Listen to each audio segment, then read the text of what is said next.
8h15.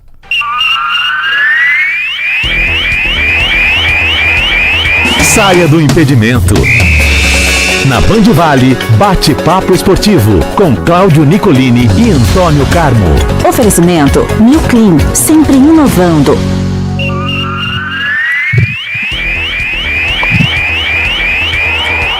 Essa semana tá comigo e com Conrado Balucci. Tudo bem, Conrado? Bom dia para você. É isso, Nicolini, só tocando de primeira. Bom dia para você, bom dia para todos que nos acompanham também aqui na Band Vale, no bate-papo esportivo. Sextou, hein? Passou rápido essa semana, né, Nicolini? Tá voando, o Natal tá chegando, meu querido Conrado Balucci. O bate-papo segue todas as manhãs, trazendo a análise esportiva de toda a região do Brasil e os principais destaques desse mundão de meu Deus. Sexta-feira, que no calendário regional tem basquete. São José e Mogi, um clássico do basquete no NBB. O São José lutando diretamente com o Mogi pela 7ª colocação. Jogo no ginásio Lineu de Moura às 7h30 da noite. São José que vem de derrota para o Caxias em casa e quer se reabilitar. Jogo duro, mas jogo bom do basquete brasileiro, Conrado. Tomou uma traulitada aí que ninguém esperava, né, do Caxias no meio da semana, agora interrompendo uma sequência de 3 vitórias, brigando, como você disse, pela 7ª colocação junto ao Mogi, jogo no Lineu de Moura. Vamos ver como é que vai se comportar o São José, se vai ser o mesmo São José daquelas outras 3 vitórias ou se vai ser o São José que jogou diante do Caxias. Expectativa de bom jogo aí para o basquete regional, basquete que é uma febre aí em São José dos Campos. É verdade, a gente vai acompanhar mais um jogo do Novo Basquete Brasil, São José que vem fazendo uma temporada regular. Meu querido Conrado Balucci, bom, ainda pela região, a pergunta que não quer calar, a pergunta do milhão, como a gente diz, quem será o novo técnico do Esporte Clube Taubaté? O burro tá penando para arrumar um novo comandante, meu querido Conrado Balucci. Nessa época, quem tá, quem não tá, não quer, e só sobrou o Papai Noel, né? É que nem presente de Natal, Nicolini. Quem comprou, quem não comprou, agora vai ser difícil, porque Taubaté fez essa troca aí, né, de técnicos. Troca não, né? Essa demissão de técnicos praticamente aí do time do Taubaté, tá sem técnico agora para começar a próxima temporada, o planejamento que foi feito ali 70% por parte da diretoria, isso já ajuda na montagem do elenco, pelo menos o próximo técnico que chegar não vai ter um time montado totalmente pelo técnico anterior, mas é sempre ruim, né, Nicolini, você já chegar numa equipe, pensando no próximo técnico, você já chegar numa equipe em que o calendário já está começando, os jogadores já estão aí, a montagem não é sua, você não conseguiu optar em peças de nada, você tem que se reinventar em cima daquele elenco que está à sua disposição. Vai ser um desafio e tanto para o próximo técnico que assumir a equipe do Taubaté. Acredito que só para janeiro mesmo, né, Nicolini? Nessa época do ano vai ser difícil conseguir contratar alguém, discutir cláusulas contratuais. Eu acho que o Taubaté deve entrar em 2026 ainda sem técnico. Esperamos que não, né? Esperamos que consiga achar uma solução aí, que a diretoria consiga tirar alguém da cartola o quanto antes, um presente de Natal antecipado aí, ou um pouquinho atrasado que seja, para a torcida do Taubaté. Mas fato é que o Burrão segue sem técnico ainda. E tá todo mundo na expectativa para ver quem é que chega. Porque a temporada que vem vai ser importante para o time do Taubaté. Campeonato de acesso paulista da Série A2 que começa já no dia 10 para o Taubaté. A informação que chegou ontem é que o Sertãozinho, primeiro adversário do Taubaté, no estádio Frederico Dalmaso, em Sertãozinho, jogará sábado, 7 da noite. Então o Taubaté deve estrear no sábado, no campeonato, dia 10 de janeiro, às 7 da noite, na cidade de Sertãozinho. Vamos falar em técnico, Conrado? O Inter apresentou o uruguaio Paulo Pesolano. Lá no Sul, só tem gringo agora. É o Luiz Castro no Grêmio e é o Pesolano uruguaio no Internacional de Porto Alegre. Conhece o Pesolano, Conrado Balucci? Confesso a você, Nicolini, que não conheço tantos trabalhos assim do Pesolano, viu? O Internacional, ele faz jus, né, ao nome dele, ao Internacional. Porque como gosta de contratar gringo o time do Internacional, né? É gringo no time, é gringo na comissão técnica, diversos técnicos estrangeiros já passaram pelo Inter. Agora, vamos ver como é que vai se comportar aí o Paulo Pesolano, o Internacional, que caiu pelas tabelas aí no Campeonato Brasileiro, foi muito mal esse ano. Tava ali pau a pau, né, com os times do descenso e escapou na última rodada. Então vai ter bastante trabalho o Paulo Pesolano, assim como o Luiz Castro também não vai ter vida fácil no Grêmio, não. O Grêmio também que patinou bastante nos últimos anos, e o Inter, que é uma gangorra, né? Ou ele faz uma temporada muito boa, ou ele faz uma temporada muito baixa. Mas confesso a você que estou curioso para ver como é que vai ser esse time aí do Pesolano a partir de agora. O Inter que não tem um mau time, né? Você tem algumas peças ali, o Carboneiro, jogador de seleção, você tem o Alan Patrick, que ainda dá um cardo, né? Ali na meiuca do time do Inter, mas você tem os laterais que são bons jogadores. Vamos ver como é que o Pesolano vai se comportar. Estou curioso para saber como é que vai ser o trabalho do Uruguai, viu, Nicolini? O Pesolano, que aqui no Brasil, que a gente lembra, subiu o Cruzeiro, né? Naquele campeonato que tinha Grêmio, Bahia, um campeonato dificílimo, Vasco. Ele subiu com o Cruzeiro, era um técnico completamente conhecido, é jovem. Né? Isso. Tem 42 anos apenas, é jovem, é uruguaio, e dizem que é aquele que não alisa muito, não. Vai trabalhar e trabalha os jogadores com porrada e bomba, um jeitão mais antigo, mais ríspido, mais duro, não é aquele cara amigão, não. Será que é isso que o Inter precisa? A rapaziada tá muito no chinelo lá, ô Conrado Ballotti? Esse negócio de passar a mão muito na cabeça de jogador acaba dando nisso. É que nem filho, né, Nicolini? Você acostuma mal, você cria mal, depois o pessoal fica tudo mimado. Esses técnicos mais linha dura, tem o Fernando Diniz, veja o Fernando Diniz. O Fernando Diniz é um técnico que não amacia para jogador, ele acabou levando o Vasco aí à final da Copa do Brasil. Então, talvez seja isso, né? O time que quase caiu para a Série B do ano que vem, que não fez uma temporada boa, talvez precisasse mudar um pouco ali, dar uma chacoalhada no vestiário, um técnico mais linha dura que faça, né, essa ponte menos carinhosa, digamos assim, entre a diretoria e os jogadores, talvez possa dar resultado. O pessoal tá tentando de tudo, né, Nicolini? Vai para a direita, vai para a esquerda. O fato é que tem muitos times aqui no futebol brasileiro que não sabem bem para onde eles querem ir. Eles estão sempre apagando incêndio, atuando na emergência, e aí fica difícil ter um planejamento mais a médio e longo prazo. Que eu digo o Botafogo, que segue procurando o técnico com a saída do fio do homem, e dizem que vão para cima do técnico do Mirassol, né? Que passou aqui pelo Vale do Paraíba em 2012, a gente se lembra bem dele, e hoje é a coqueluche do momento. Será que é muita areia para o caminhãozinho dele? Não é a hora dele pegar um desafio como o Botafogo, um dos 12, meu querido Conrado Ballutti? Como é que você vê? Esse texto também é meio louco, né? Ele é bem louco, né? Acho que ele tem que melhorar um pouquinho ainda para chegar no meio, ele é bem louco, né? Mas o Fernando Guanais, né, o técnico do Mirassol, entra naquela discussão da época do Vojvoda, por exemplo, quando estava no Fortaleza, né? Quando surgiu naquele trabalho maravilhoso no Fortaleza, até o Rogério Ceni também, no próprio Fortaleza, quando ele se destaca num time menor e aí os ditos grandes, né, já ficam todos de olho, já querem trazer. A casa do Botafogo ela não está tão arrumada assim quanto a casa do Mirassol. Acho que a pressão no Mirassol para o Fernando Guanais hoje ela é menor, o time está azeitado, não deve perder tantas peças para o próximo ano, essa é a expectativa da diretoria, e vai fazer Libertadores, vai fazer campeonatos importantes. Então, se eu sou o Guanais, nesse momento eu não sairia do Mirassol. Aí tem aquela coisa, né? Vou contar com a sorte, será que eu vou ter 2 anos brilhantes que nem eu tive o passado? E a minha oportunidade de ir para um time grande às vezes vai para o vinagre? Mas no futebol brasileiro não tem essa, né, Nicolini? A rotatividade técnica é tão grande que eu acho que outras oportunidades virão para o Guanais. Se eu fosse ele, segurava mais um pouco no Mirassol. Mas fato é que o Botafogo está de olho sim, e se chegar a mala de dinheiro, dificilmente não leve. Aí é difícil a concorrência, meu querido Conrado Ballutti. Bom, no fim de semana, a última grande decisão do ano aqui no Brasil. A gente tem a decisão da Copa do Brasil, Vasco e Corinthians domingo, 6 da tarde, no estádio do Maracanã, estádio Mário Filho, um patrimônio do mundo do futebol.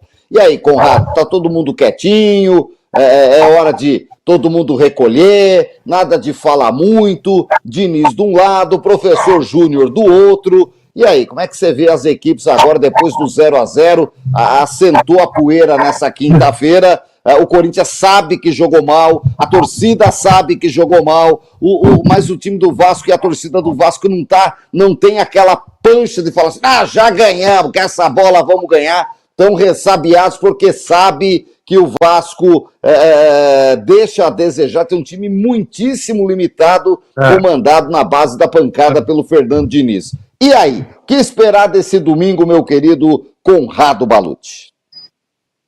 E é aquela coisa, né, Nicolinho? O torcedor do Vasco gosta de brincar. O torcedor do Vasco não tem um minuto de paz, né? Então, assim, extrema cautela pelos lados do Gigante da Colina, não vamos de empolgação. Claro que o resultado, e mais do que o resultado, a maneira como o Vasco se comportou no jogo de ida, anulando o Corinthians, jogando melhor e podendo sair com a vitória, anima para esse jogo de volta. Os ingressos já estão todos vendidos, né? 67 mil pessoas, a expectativa de estarem no Maracanã, 5% só dessa carga será corintiana, o resto tudo vascaíno. Então, assim, as chances estão boas para o Vasco, mas tem que ter muita cautela. O Dorival Júnior sinaliza ali, de repente, talvez uma mudança no time do Corinthians. O Martínez não foi bem no jogo de ida, o Carrillo pode ganhar essa chance como titular no time do Corinthians, assim como o Michael também. Foram as primeiras mudanças, né, do técnico Dorival Júnior no jogo contra o Vasco, ainda no comecinho do segundo tempo. O Ranieri, que vinha machucado, saiu jogando, pode ser que fique no banco, o Michael pode ser que saia jogando, mas acho que assentou a poeira, né? Eles vinham de uma batida de semifinal, jogos semifinais, e aí é o primeiro jogo da final e tudo muito atropelado, e agora eu acho que eles assentam a poeira e vão para esse jogo decisivo. O Corinthians está muito de olho nesse jogo decisivo, principalmente por conta da premiação, viu, Nicolini? O Conselho Deliberativo, chama Conselho de Orientação, né, do Corinthians, prepara um empréstimo de 70 milhões. Para quem não lembra, o Corinthians está com um transfer ban, ou seja, não pode registrar novos jogadores desde agosto, por conta de uma dívida com o Santos Laguna pelo zagueiro Félix Torres. Essa dívida do Corinthians, na verdade, a dívida do Corinthians inteira é de aproximadamente 2,7 bilhões de reais. Aí tem a dívida com o Santos Laguna, tem quase 12 milhões com o zagueiro Gil também. O Corinthians está cheio de dívidas, por isso prepara um empréstimo junto à Liga Forte União de 70 milhões, já contando com o dinheiro da premiação da Copa do Brasil. Se o Corinthians não for campeão, esse empréstimo pode ser ainda maior para tentar se livrar do transfer ban, porque senão no ano que vem o Corinthians não pode registrar novos jogadores. Então, os bastidores do Corinthians, ele tá meio que pegando fogo, o pessoal tá precisando demais desse título. Por isso que eu acho que deve ter dado uma chacoalhada no vestiário ali da rapaziada, falar, vamos se coçar, que esse título é importante para o clube e a gente tá precisando desse quais. Então, pelos lados do Vasco nem se fale, né? O time do Vasco é muito mais limitado financeiramente. A gente viu, inclusive, no primeiro jogo, o banco de reservas, como o Diniz só foi substituir depois dos 33 minutos do segundo tempo, que não tinha gente para trocar.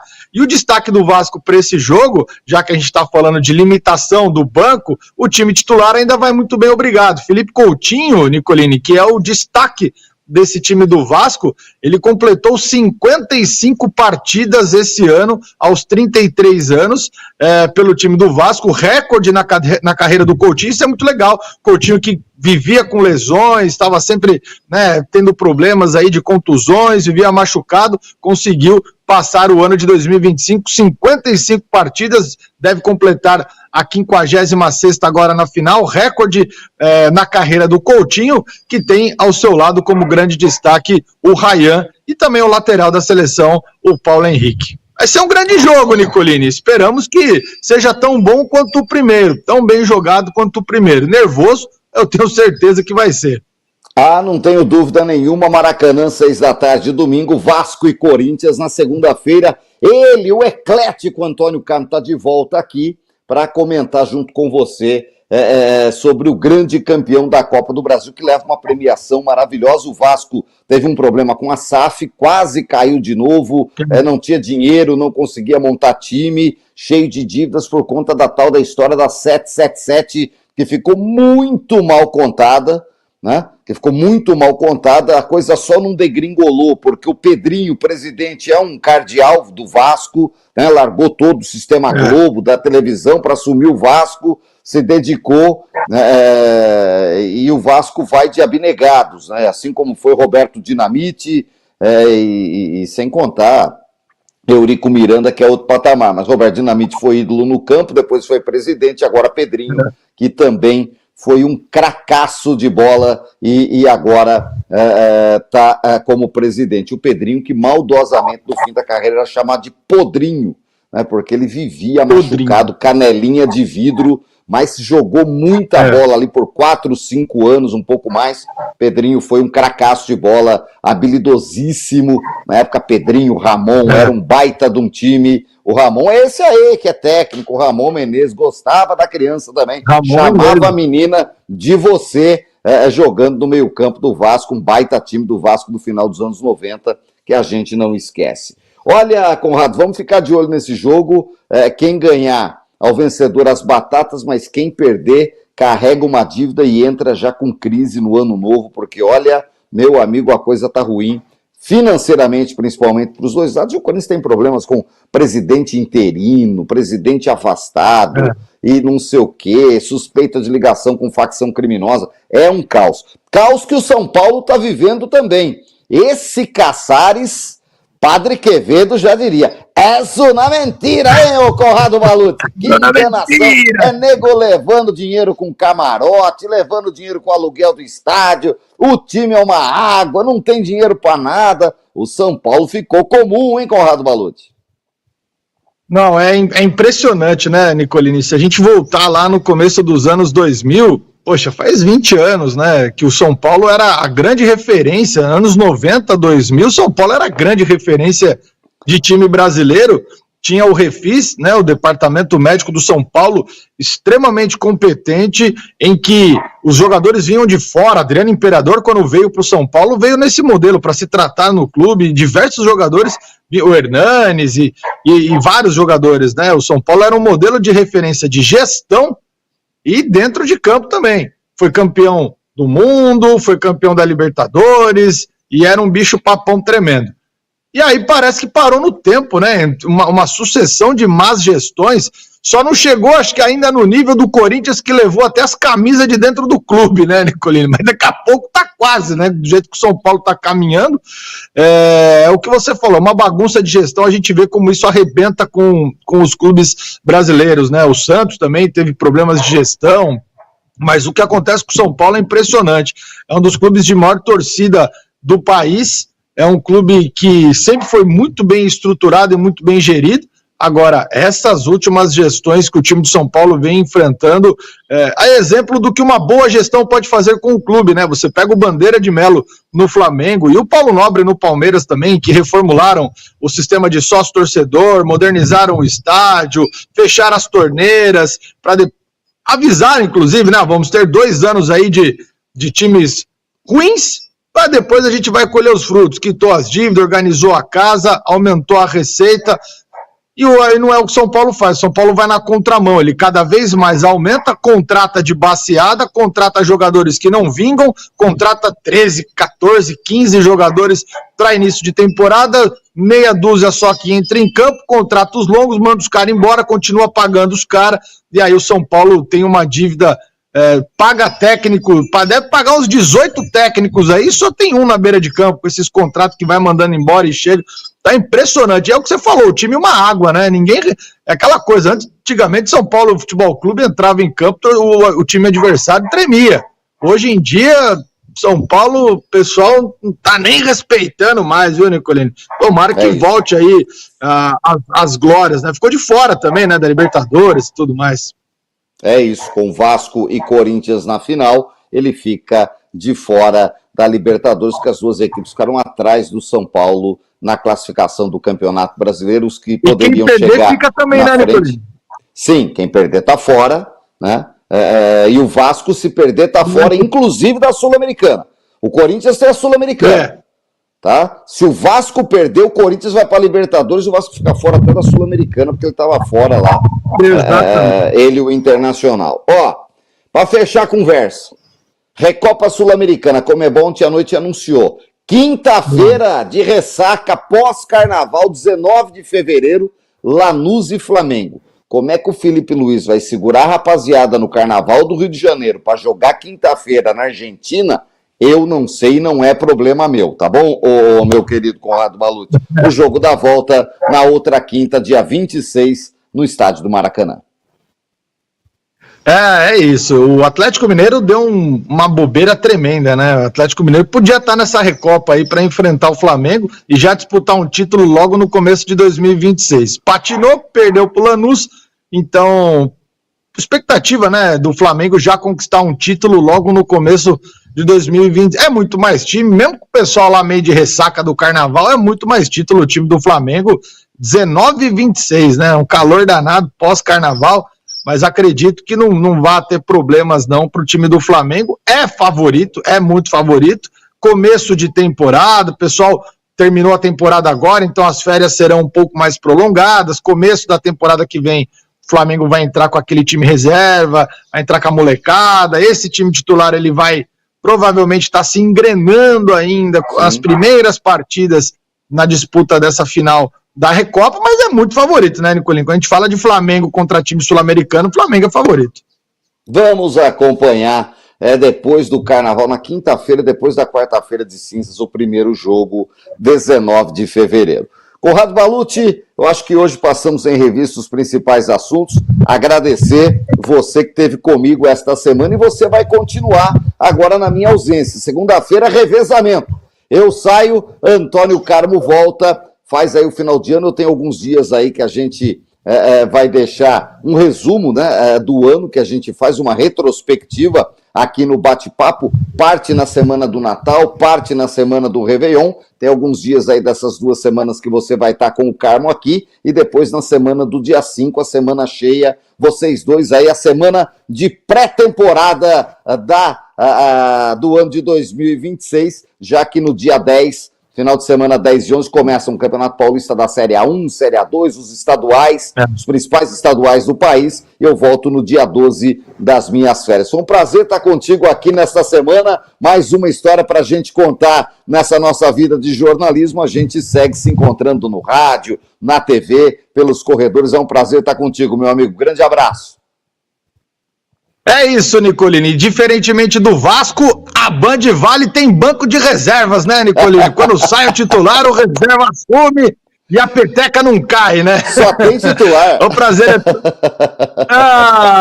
é todo meu, Nicolini. Você sabe que você é um grande mestre, um grande professor, além do que um amigo e um parceiro. Então, tá aqui no Bate-Papo Esportivo, ter essa oportunidade de falar do que eu tanto amo, que é esporte, para mim é um prazer e tô aqui sempre à disposição. Só um destaquezinho final, Nicolini, rapidinho, porque a CBF ela anunciou ontem, ano que vem a gente vai ter a final única da Copa do Brasil, né? Pela primeira vez em 2026 teremos final única de Copa do Brasil e muito provavelmente o jogo será no Mané Garrincha. A CBF já está estudando o campo do Mané Garrincha pela questão da neutralidade e já tem dirigentes ali querendo que seja sede fixa, que seja sempre a final no Mané Garrincha. Acho que o pessoal construiu esses estádios para a Copa do Mundo, agora não tem muito o que fazer, tem que ficar enfiando o jogo, né? Eu não sei bem se isso vai colar, mas de qualquer maneira a CBF provavelmente em 2026 terá aí o Mané Garrincha como sede da final da Copa do Brasil.